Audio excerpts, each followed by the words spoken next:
There's turbulence in the air at Angel Studios and The Chosen. Olivia Rodrigo fans get more than just some music at her recent shows.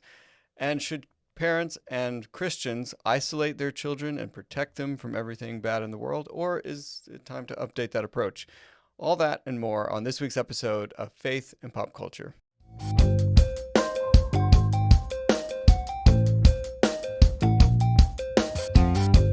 Hey, well, what's up, everyone? Welcome to episode number 2 of the Faith and Pop Culture Podcast.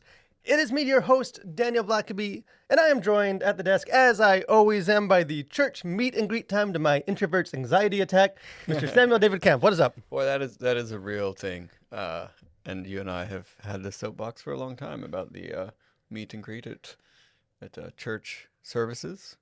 Yeah, and how... defiling the holy place of God with meet and greet handshakes with strangers.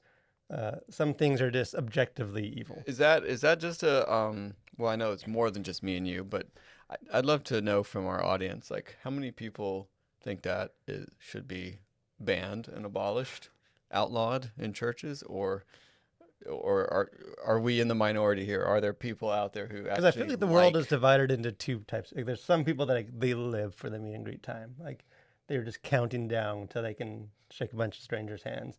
And then there's the normal people that just dread. They know what's coming, and maybe they trickle into church a little late. I mean, like, I like people. I just don't necessarily want to shake their hand in the middle of my worship service. Yeah, I think there'll probably be a whole podcast dedicated to why that needs to be maybe a multi-episode series. Yeah, it could be a mini series, many long episodes on why that should be no longer the case. But one of the things that I do like is doing this podcast. So this is fun. We did our first episode. Appreciate all you guys that tuned in for our debut Maiden Voyage episode. Yeah.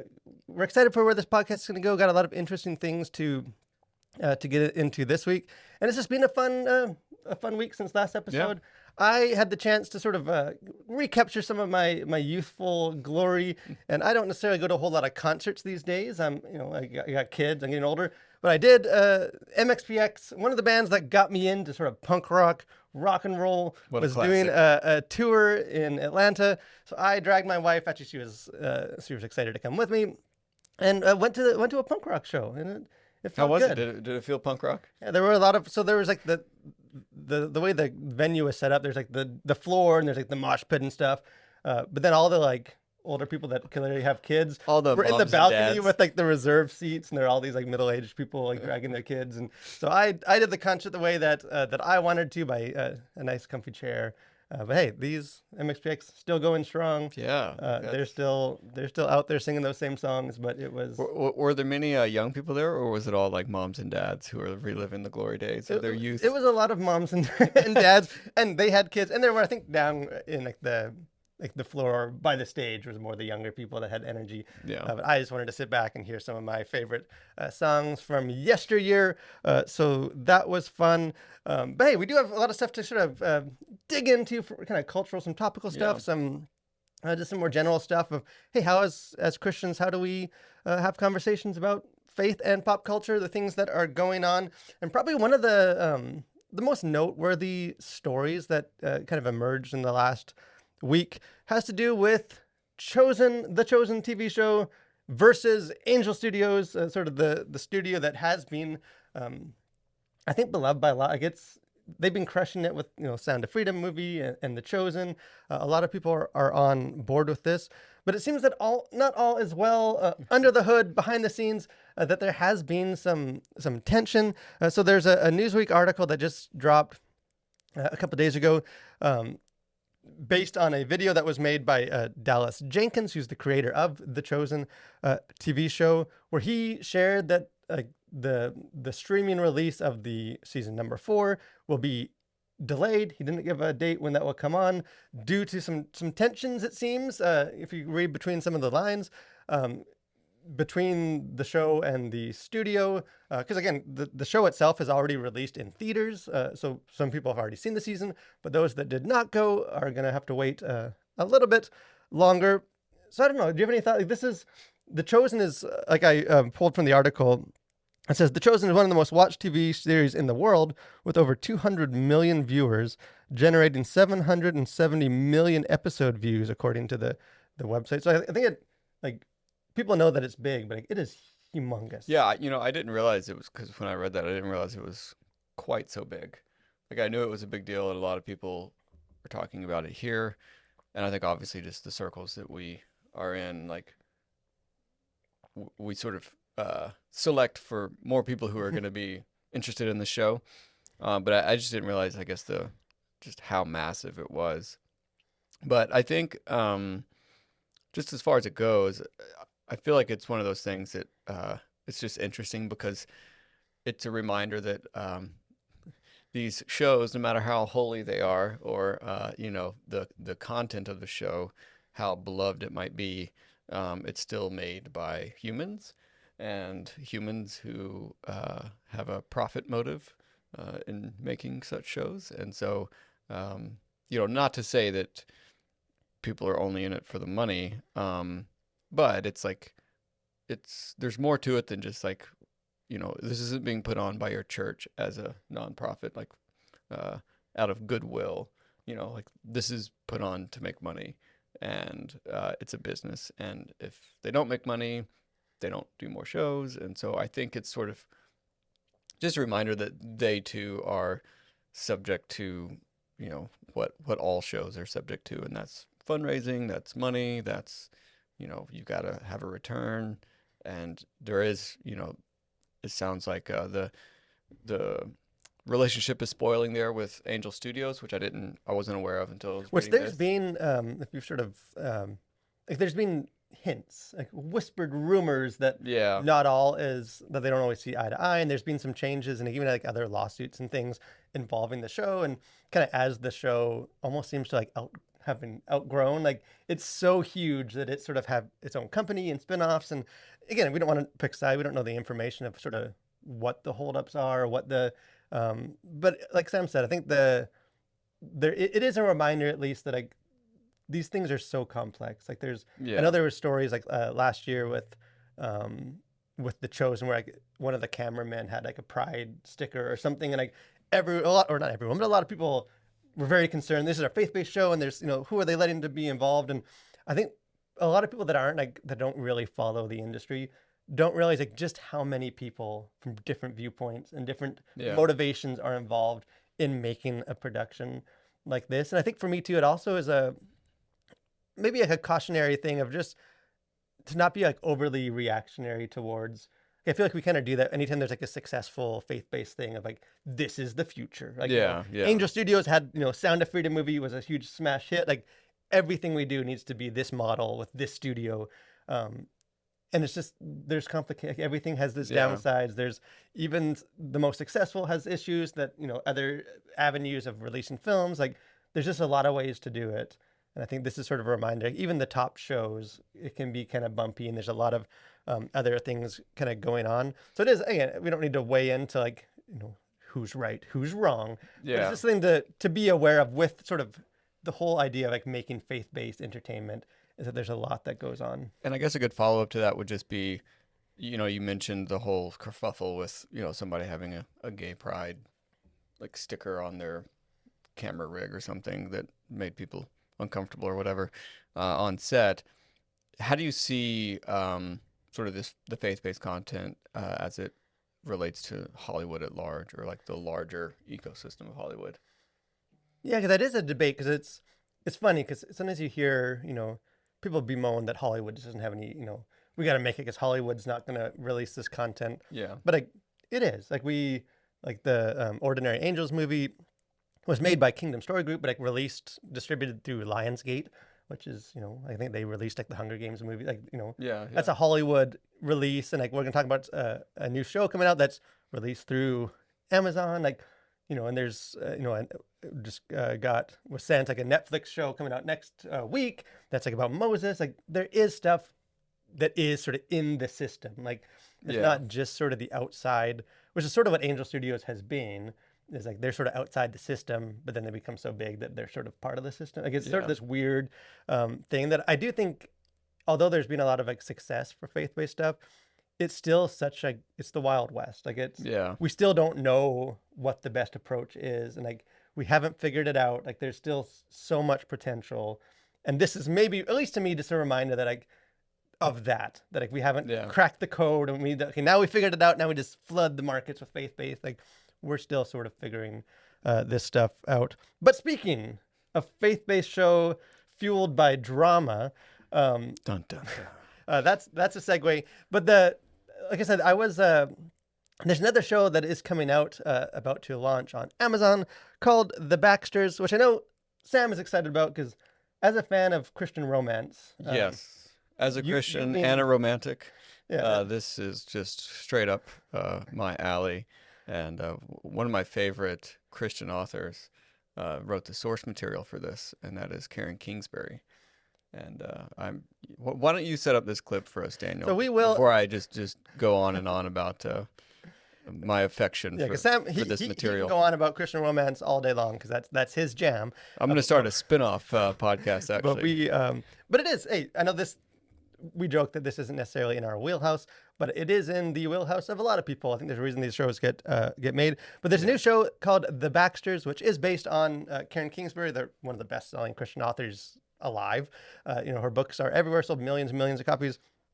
There's an Amazon Prime show that is being created on The Baxters, which releases next week on Easter Sunday. And I've seen several of these episodes. I was sent it early, although I'm not allowed to review it yet until next week. But I did have the chance to sit down and talk with Roma Downing, who many people might know from Touched by an Angel, as well as Karen Kingsbury, and just ask them a little bit about the show. We'll link to the full interview in the description below. But we thought we'd just share a clip of that. And this is just to set it up.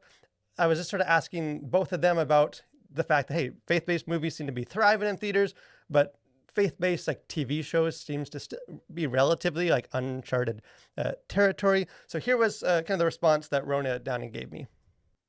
Well, for many years, I myself starred on a TV series, Touched by an Angel. And over the years, since it went off the air, I've had countless fans ask me, why can't you bring a show like Touched by an Angel back to TV? So when I first read the Baxter series, I discovered it as a fan of the books.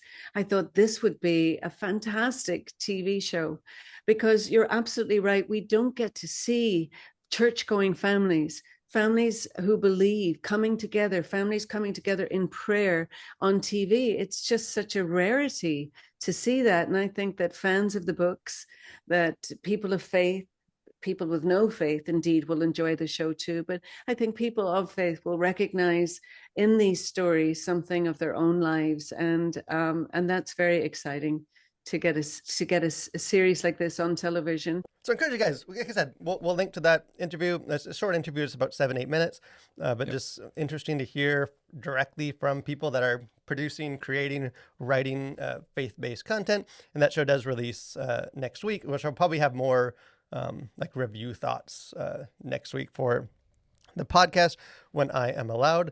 But maybe to step outside of the realm of I was going to say something that's the opposite of faith-based, perhaps. entertainment, but not necessarily Christian romance or stories about Jesus.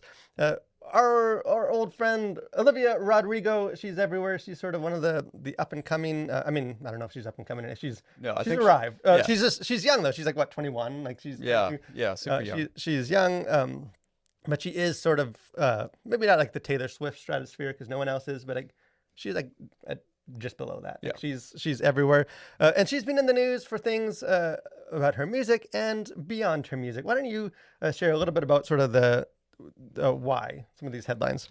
Yeah, so there were some headlines recently. I think the Hollywood Reporter, and we'll leave links to these articles in the show notes, but talking about some of the nonprofits that Olivia Rodrigo has partnered with on her Guts tour, was passing out contraceptives and the like at one of her shows in St. Louis.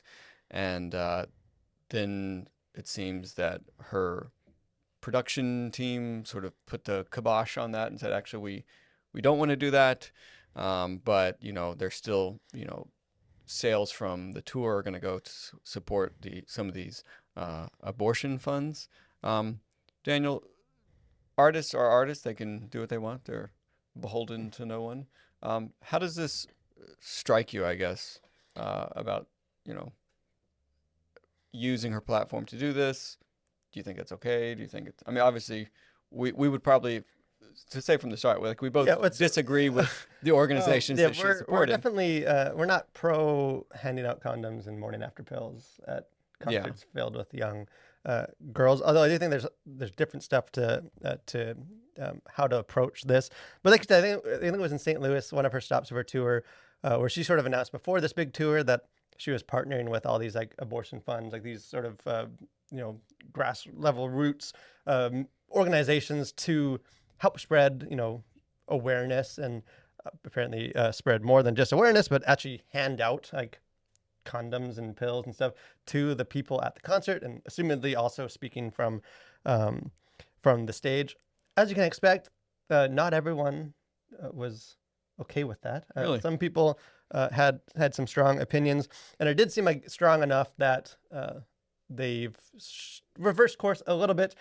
They've decided that they won't be handing out stuff, to concert goers because, hey, maybe something's wrong about handing it out to like some 15-year-old girls, and that seemed like it was a red flag. So they're not going to do that.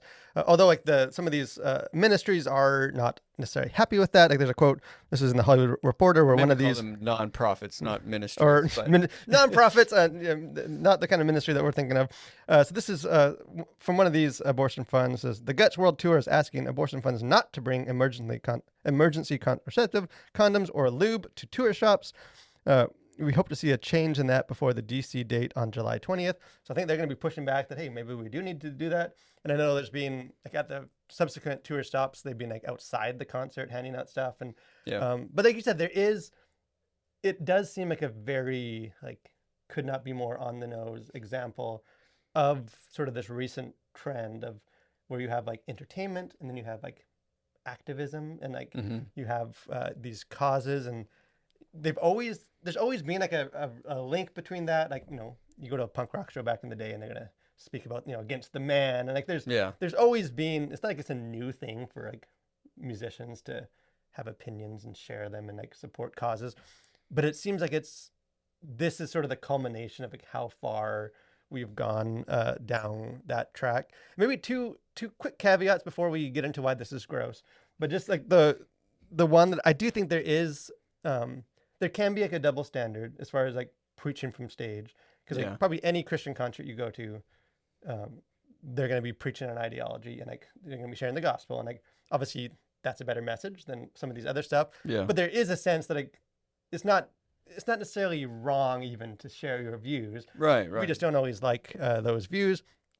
And then I think the other one is, which is maybe just like a personal thing, but like, kind of like you said, like I think there also is something icky about the way that sometimes we feel like we have ownership of these people, that like, well, my kid listens to your music and so you owe it to us to be a role model. And like, I think she can do whatever she wants. Like she's, is it wrong? Like, should we say that it's okay to criticize what she does, but like, she doesn't owe us anything. Like she doesn't, you buy her music, you enjoy it, she gets the money from it. That's just sort of how this thing works. So that being said, this is still, there's something really gross about this. Yeah, I mean, I would say that like artists since the dawn of art, I guess, there has always been a pretty close link between artists, and activism. I don't know what maybe the best term would be to call, like sort of on the front lines of pushing culture in a certain direction, for better or for worse.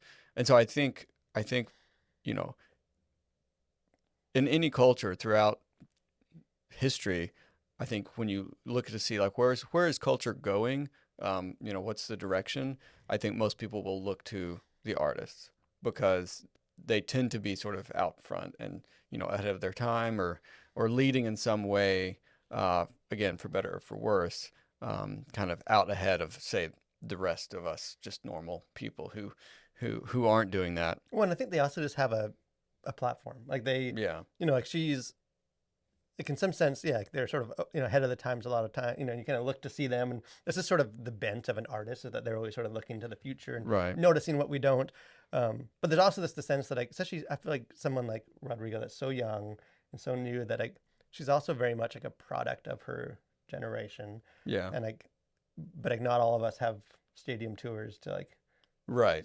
proclaim. Like, so she very much is sort of representative of what a lot of people in her generation and beyond her generation, like value or agree Yeah. with. And I think even just like, I know specifically like Gen Z, like activism and like making the world a better place and like being involved is very much like, it always ranks as one of the highest values in any of the surveys that you can do, like secular, religious, like Yeah. it's always, and you sort of see, again, you can disagree with whether this is making the world a better place, but like you see that with this, where it's not enough just to entertain and go on this tour, but like you need to also be like, actively supporting all these organizations, and you got this cause, and like the tour money goes to this, and you gotta, Right. and I think especially handing something physical out is one of the ways that this crosses the line. Like, I think the Yeah. target audience crosses the line. There's a bunch of stuff, but like once you're like physically giving people things, then Yeah.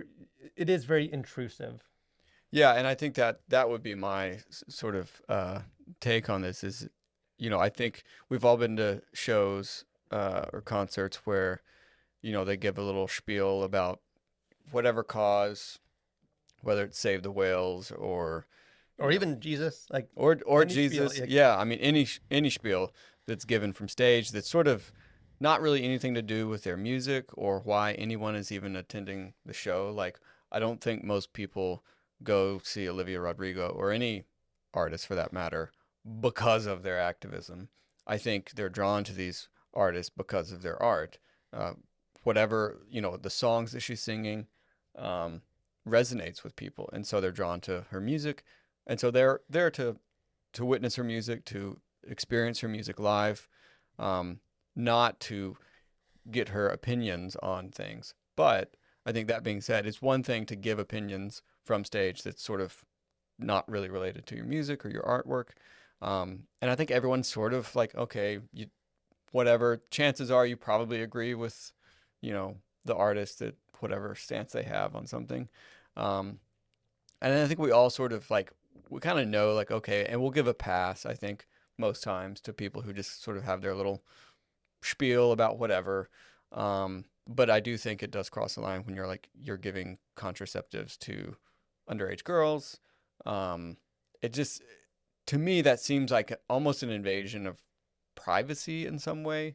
That it's like, I don't know that, even if it was like a pamphlet or something about information about, where to go or whatever, I feel like that would even be one thing. But like to give out like morning after pills, condoms, and lube, to me, that just does not sit well. And, yeah, I and guess obviously it doesn't with a lot of because people. one thing for like Taylor Swift or someone to like from the stage, push people to go vote for this cause, when the election comes, like there's that.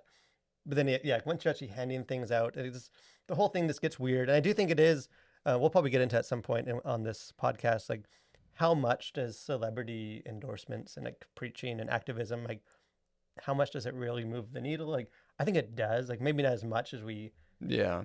think it does, but there is no question that like having someone of this much significance, cultural power, influence, like pushing certain views, very like overtly pushing, Yeah. like Well, that matters. yeah. And I think too, it's just sort of knowing she has a younger audience, I think is also kind of that seems kind of icky as well. It's like, it's going to be young girls at the show and you're sort of trying to like maneuver and get these products to these people. It just, the whole way, it just, aside from the fact that we like strongly disagree with it, but it's like just the way they went about doing that as well. It kind of just seems a little bit sketch. Yeah, to and me. it does. It actually, in some ways, it builds off something that I wrote, an article I wrote for the Collision just recently, like a week ago, um, that touched on a very similar issue of just like Yeah. things like this Rodrigo situation. Like it's almost like anywhere you look these days, it feels like as a Christian or just as a person, like there's always a chance that some unwanted speech or ideology or like thing of gratuitous content is like lurking behind the bush, ready to pounce on you. Like Yeah. like I have two young boys, and like we'll be watching some cartoon show, and it's just like as a parent at this point, you almost just like hold your breath, like please don't just this is a good show, like Don't ruin but you it just with- know like yeah. and you see sort of hints of things like I just don't want to like, you just can't get away from that. Or you go to a concert of a young pop star and you're not expecting to be handed condom and lubes, like but there you have it. Like, so sort of what do we do as Christian? Kind of one of my my thesis, I guess, in this article was that I think maybe things have gotten worse in some ways, but I don't know how like, significantly worse is. Like, I think part of the problem why it seems like things are so much worse is there's just so much more stuff. Like, Yeah. have movies got way worse content wise? Like, maybe, but like old Disney movies weren't necessarily just like biblically it was like champion conservative values. Like, there's always been stuff. It's just now we have like a dozen streaming platforms, and there's Yeah. who knows how many TV shows, and it's just a lot harder today to keep track of what's out there. And Yeah. I think like, I the do it for the like volume. a living, Yeah.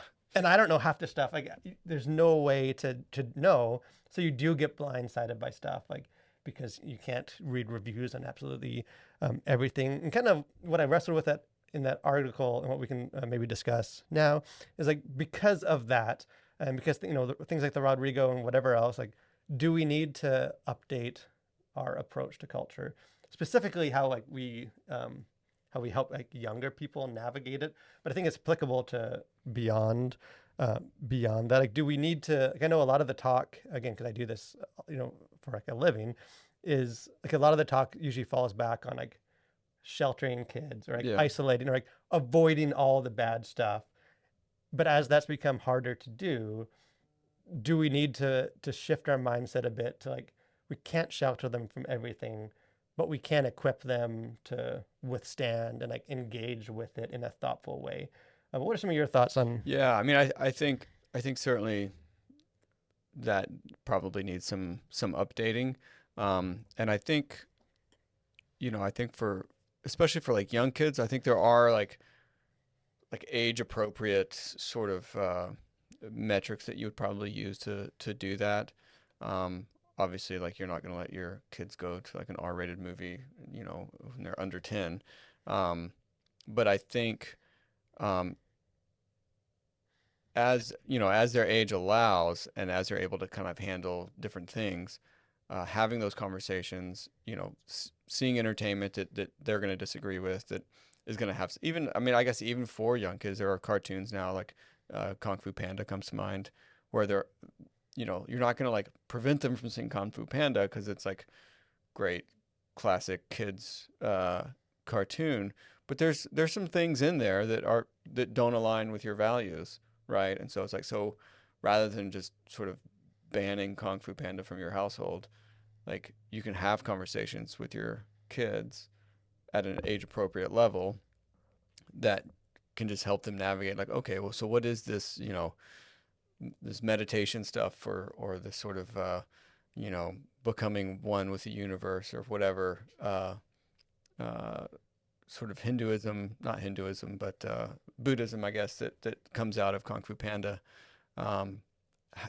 Maybe they have questions about that, and rather than just like never bring that up in your household, now you can have a conversation about what that means, and how some people look at the world differently than you do. Because I feel like there is a delicate balance, obviously, and it's a bigger discussion. Yeah. Like, not necessarily saying that go out of your way to show your kids a bunch of trash. Like, Right. I don't want to, there's like content thing, like my kids aren't going to watch shows with a bunch of sex in it or any sex in it. Like, Yeah. There's content or like profanity. Like, I don't want my kids, hearing those words and like having those in their mind and like speaking those words or something. Like, Yeah. there's content things.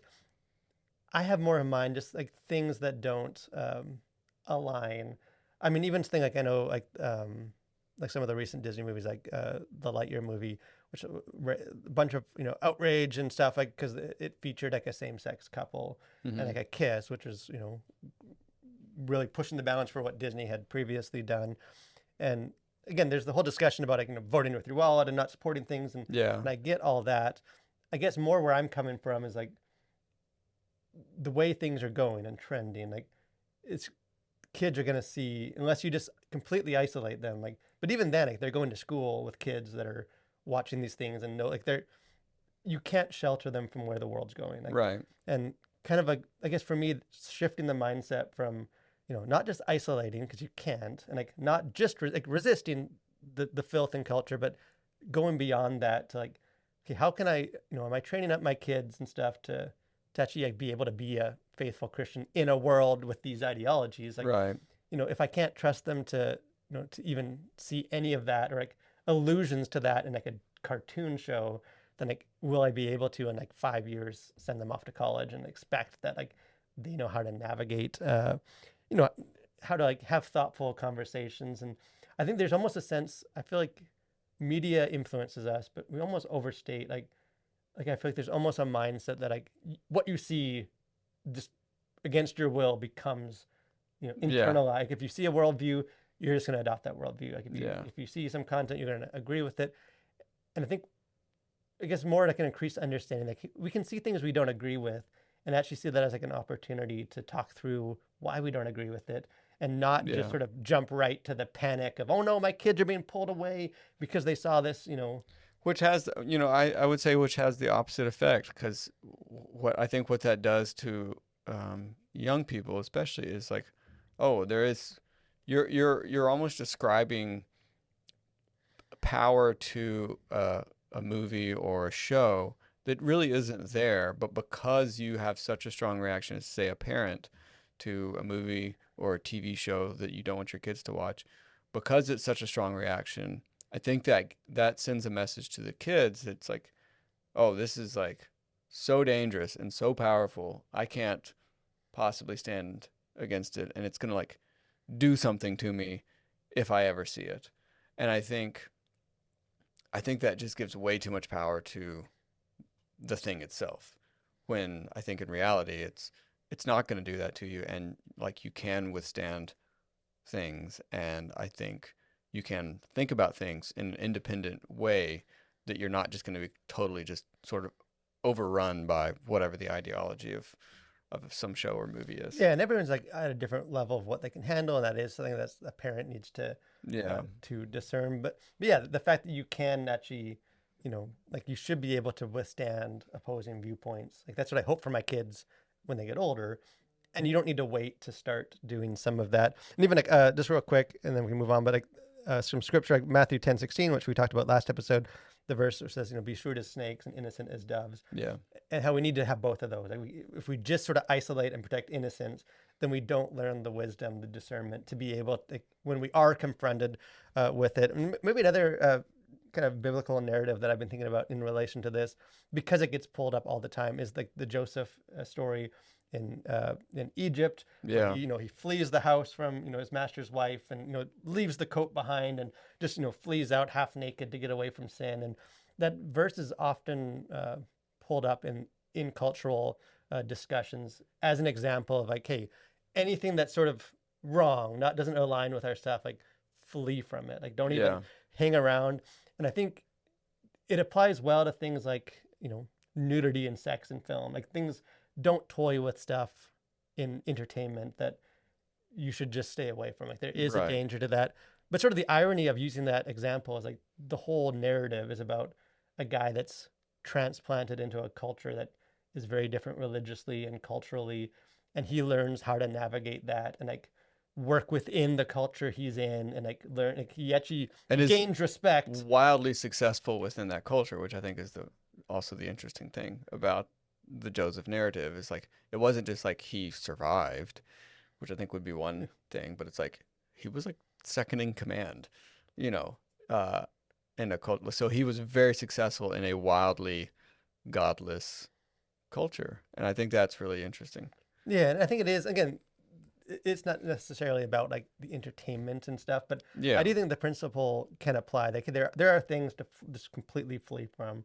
Yeah. And like we're not saying go out of your way to chase after those in order to, today, son, like after school, let's go watch some, Euphoria together so that you're prepared for the sexual perversion of our culture. Like, don't do that. Yeah. Daniel said it was okay. Yeah. Daddy said watch trashy TV.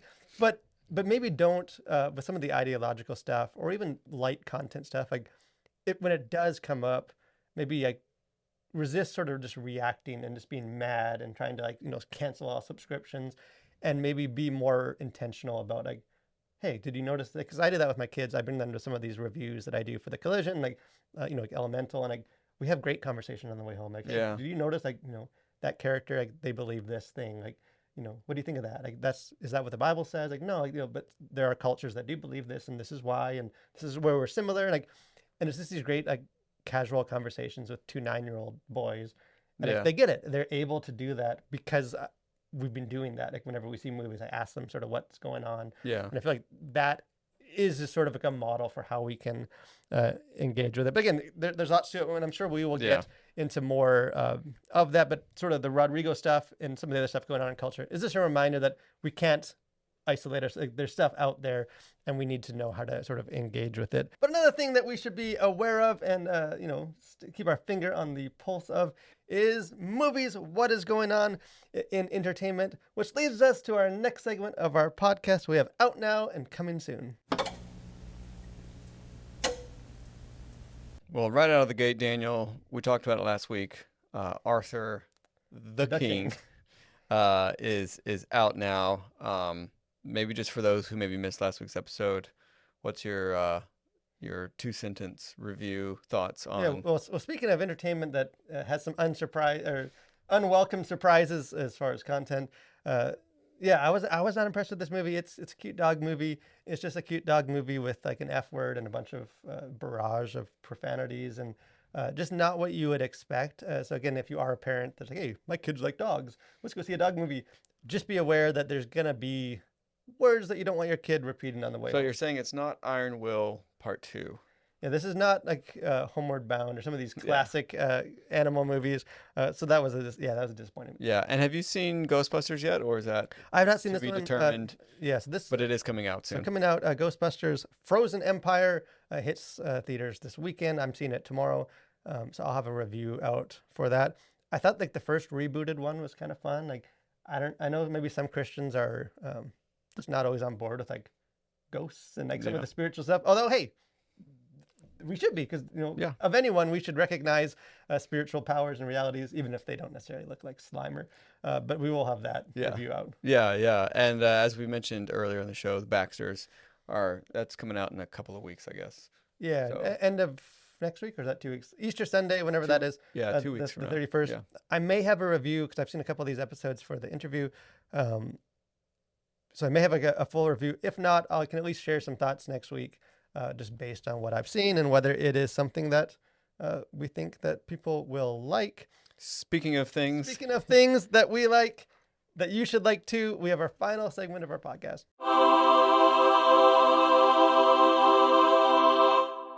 So Daniel, I always ask this question with a little fear and trepidation, but what's something that you like that you're going to try and proselytize the rest of us with? Well, I will say this is one that I feel like once you discover it, this is going to be something that everyone likes. And I am going kind of a little off the book, a little off the beaten path for my first segment of this, where it's not necessarily a thing like a pop culture artifact, but it is something that has just given me endless amounts of amusement. And that is the Wonka immersive experience that just happened over in the UK, I think about 2 weeks ago. In Scotland, right? In Scotland. And this is one of the funniest things. Again, if you're watching our video, you can see some of the pictures. If you're listening to the podcast, go Google image the Wonka immersive experience, because It will not disappoint. It's a train wreck. Like was billed as this very magical. Again, my kids love the Wonka movie. Like this is the kind of thing they would love to go see. This journey into the wonderful magical factory of, and like the actual event didn't quite live up to the billing, and like it's just this barren conference center. Oh, man. There's like no props. There's no chocolate. Like everything about this, it's like an onion of joy. Like there's this endless layers of like like they had one kind of candy making stop for kids where it looked like a meth lab. Like, it looked the opposite of joy, where they were handing out like little cups of like a single jelly bean, and like these long lines, and then like they ran out of jelly beans. Like they couldn't even give these kids that waited in line. Like it's hilarious. Like I don't know. And there's more like the I think you stayed up quite late last night. I went deep, Deep in this rabbit hole, but like every turn, there's like just when you think it couldn't get any wilder or like more off the rails, it does. Yeah, like they wanted to have like to make it like an experience. Like they had like a storyline which was based on an AI generated script that was just completely nonsensical, and like none of these actors had any idea what to do, and like it's just like and like the advertisement was all AI, and like it's just there's just so much of like what a complete train wreck this Well, is. we won't reveal the entire train wreck here, and we'll just let you discover that for yourself and the joys that bring. But do go Google it. Yeah. It is, again, I spent way too much time. And I think maybe on one positive note is that perhaps the AI overlords are not quite ready to take over. So there is hope for those in the creative field that AI maybe isn't quite. Yeah, there's still an opening quite replacing to, you yet. to write the script for the next immersive Wonka experience. But hey, do yourself a favor because it will make you chuckle. But that's all we have for this episode. Another fun episode of this podcast. Yeah. Excited that it is one of the fun things about doing a podcast like this is it just helps us keep up with what's going on, and there seems to always be things that are worth talking about. And I think talking about beyond just being mad about stuff. Like there's gonna be stuff we're mad about. I think we could say we're mad about some of the Rodrigo stuff, but just having thoughtful conversations. Could you guys too, if you guys are, send us in messages. If you're watching our video in the comment section, we'd love to just sort of discuss some of these, or if you have questions for future episodes. Yeah. But we do hope you will join us for those future episodes. Every Thursday, we'll be releasing a new episode. So subscribe, like our YouTube page, subscribe to the audio, all the stuff you know to do. Leave us a good review. That obviously helps. But thanks for joining us. And we will see you next week for more conversations on faith and pop culture.